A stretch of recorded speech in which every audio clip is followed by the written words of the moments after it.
요한복음 11장 47절부터 53절을 읽습니다. 묵상의 주제가 가야바의 증언. 가야바는 예수님 당시 대제사장의 직분을 맡았던 인물입니다. 가야바의 증언은 어떤 것이냐? 우리 가야바의 증언을 통해서 하나님의 섭리를 이해해야 합니다. 우리가 흔히 하나님의 섭리다. 한마디로 말하면 하나님의 섭리는 하나님의 주권적 통치가 실현되는 것, 그것을 하나님의 섭리라고 합니다. 우리 현실을 보면 의와 불의가 공존하고 있습니다. 의가 득세하는 것이 아니라 불의가 세상을 지배하는 것처럼 보여집니다.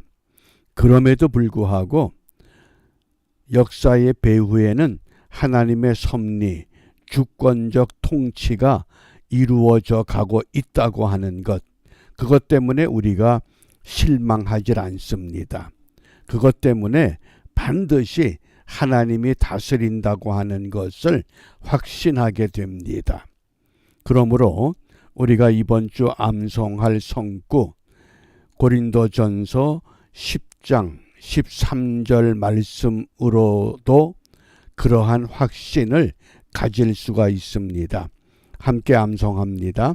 사람이 감당할 시험 밖에는 너희에게 당한 것이 없나니 오직 하나님은 미쁘사 너희가 감당치 못할 시험 당함을 허락지 아니하시고 시험 당할 즈음에 또한 피할 길을 내사 너희로 능히 감당하게 하시느니라. 아멘. 오늘 묵상의 주제가 요한복음 11장 49절입니다. 가야바의 증언. 가야바의 증언. 그 중에 한 사람, 그해 대제사장인 가야바가 저희에게 말하되 너희가 아무것도 알지 못하는도다. 당시 상황의 배경이 예수님께서 죽었던 나사로를 살리셨습니다. 그 사건으로 인해서 많은 유대인들이 예수님을 믿고 따르게 됩니다. 그 유대 백성들이 예수님을 따르게 되므로 로마 정부로부터 미움을 받아 유대 민족이 핍박을 받고 유대 민족이 고난을 겪게 될 것을 예상했던 산헤드린 공회의원들, 또 제사장들, 바리새인들, 사두개인들, 그들의 마음 가운데 이 문제를 어떻게 해결해야 되느냐, 이게 큰 난관입니다. 그런데 당시 대제사장 가야바가 놀라운 제안을 합니다. 뭐 그렇게 걱정하느냐? 아주 간단하다. 그 간단한 문제의 해결책이 50절에 보면 한 사람이 백성을 위하여 죽어서, 여기 한 사람은 예수님을 말합니다. 모든 유대인들이 믿고 따라가는 예수님, 그 한 사람을 죽이면 온 민족이 망하지 않게 되는 것, 그것이 너희에게 얼마나 유익한 줄 아느냐. 이게 가야바의 그 제안입니다. 우리가 믿는 예수님은 모든 인류의 죄를 대신해서 한 사람의 죽음으로 우리가 구속을 받습니다. 그게 하나님의 섭리입니다. 그런데 가야바의 제안은 하나님의 섭리에 의한 것이 아니라 자기의 유익, 민족의 유익을 위해서 차라리 이 사람을 죽이면, 한 사람만 죽으면 모든 유대 민족이 소망이 있지 않겠느냐? 로마 정부가 우리를 핍박하고 탄압하는 것도 멈출 수 있지 않겠느냐? 이게 요한복음을 기록한 그 서술의 특징입니다. 이런 것을 일컬어서 아이러니식 표현 이렇게 정의합니다. 뭔가 앞뒤가 맞지 않는 것 같습니다. 그런데 그 가운데 하나님의 주권적 섭리가 숨어져 있다고 하는 것을 우리가 깨달아야 됩니다. 예를 들어 보면 38년 된 병자가 있습니다. 연못에 물이 동할 때 누가 거기를 제일 먼저 들어가면 병이 나음을 얻는다고 하는 전설적인 그런 못입니다. 그런데 중풍병자이기 때문에 꼼짝을 못합니다. 방법은 알고 있는데 방법을 실천할 수 있는 힘이 없습니다. 그게 38년입니다. 유대 백성들이 애굽에서 나와서 광야 생활이 38년입니다. 너희들이 그런 사람들이다. 그런데 예수님께서 일어나 내 자리를 들고 걸어가라. 그 한마디 말씀에 회복이 됐습니다. 너희들이 마치 중풍병자와 같은 사람들이야. 중풍병자를 통해서 민족의 가야 할 방향이 어딘가를 깨우쳐주는 이런 표현을 아이러니식 방법이라고 합니다. 또 9장에 보면 날 때부터 앞을 보지 못했던 시각장애자, 그의 눈에 진흙을 발랐습니다. 그리고 실로암 못에 가서 씻으라고 합니다. 정말 실로암 못에 가서 진흙을 씻고 나니까 세상이 그렇게 환하게 보입니다. 무엇을 말씀하시느냐? 너희들은 메시아가 너희들 앞에 나타났음에도 불구하고 메시아를 보지 못하는 날 때부터 시각장애자와 같다. 이것을 깨우쳐 주시는 사례가 되는 겁니다.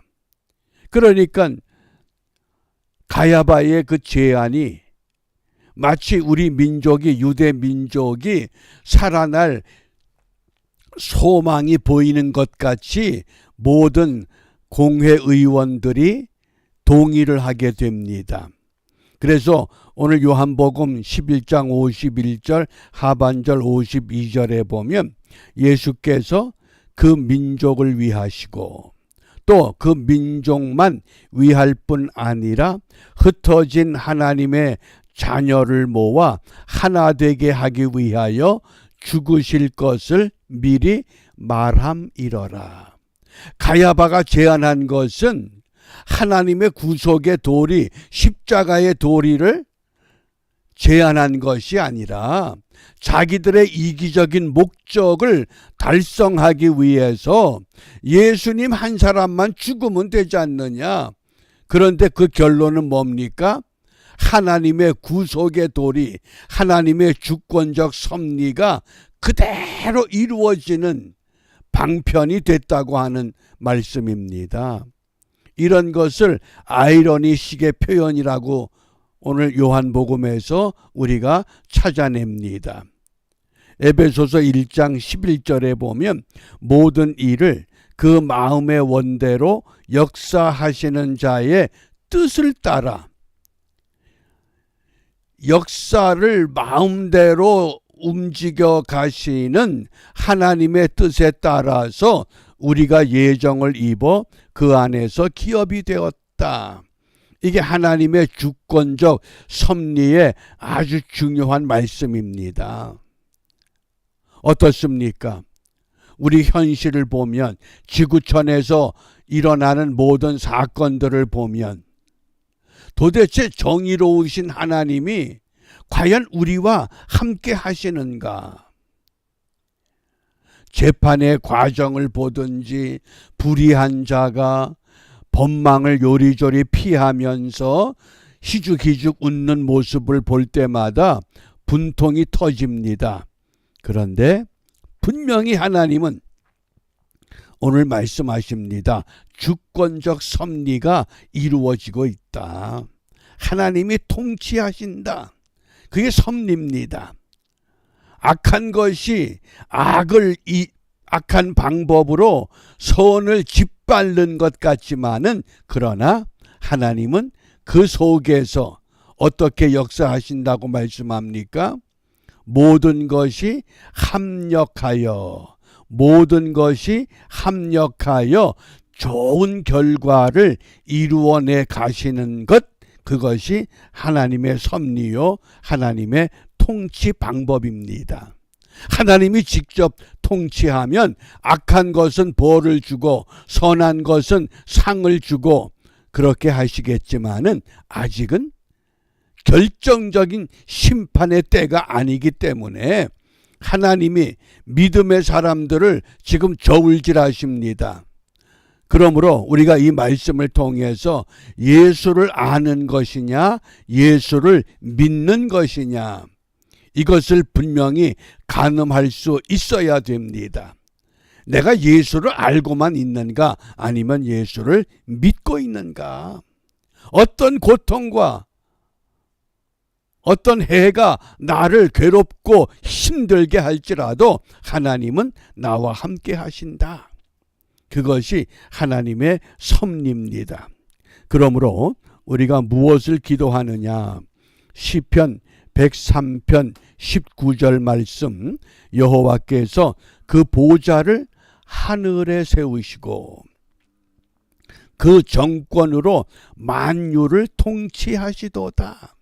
지금 하나님의 보좌가 높고 높은 하늘에 있습니다.